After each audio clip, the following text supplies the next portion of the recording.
everybody, welcome to the channel. Plymouth Paul here, and today we're here with something that is not Mopar or movie related.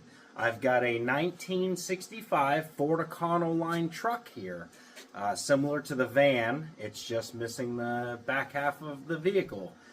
Today we're going to do an oil change for a friend of ours on this thing, and we're going to go ahead and talk about what tools are needed, and also what oil's needed, and how to go about changing your oil filter and the oil itself. So let's get into it.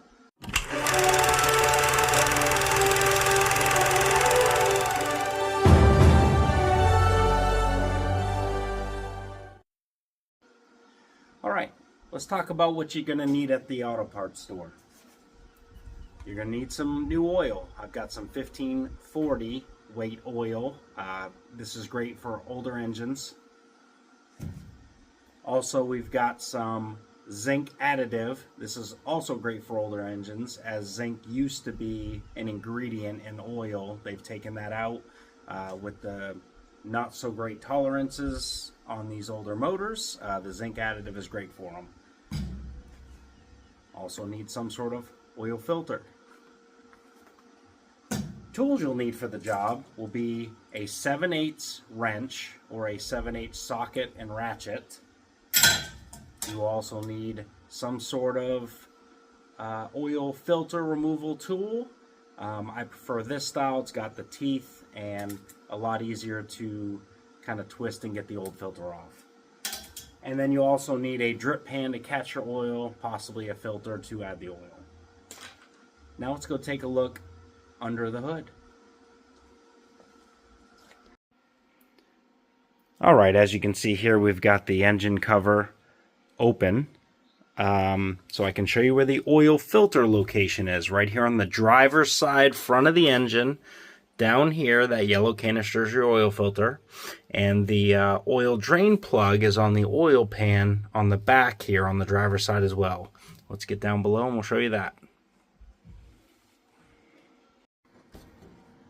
Alright, taking a look from down below, you can see in the bottom of the oil pan here is the drain plug for the oil. And also, turning up, there's our oil filter that we showed you from above. So what we do now is you put your wrench on the oil filter and turn it to remove it. And then also here, we'll go ahead and remove this plug and catch it in our oil pan here. Alright, now that we got this just about removed, we'll finish the rest of the way. And we'll go ahead and drain that oil.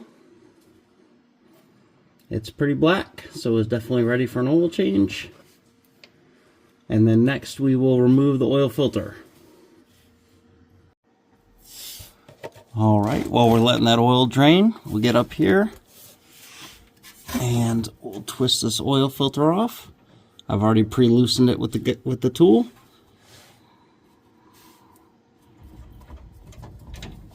This is usually pretty messy. And we'll get that out of there.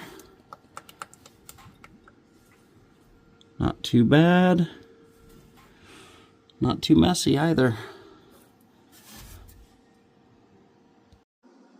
Alright, so after you get that oil pan bolt out and drain all the oil, you'll clean it off, rag or something, and go ahead and thread that bolt back in there.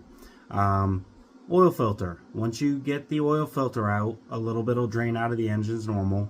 The oil filter, when you buy your new one, before you install it, compare the oil filters. You want to look at the rubber O-ring, ensure that it is on the old oil filter and it didn't get stuck up inside.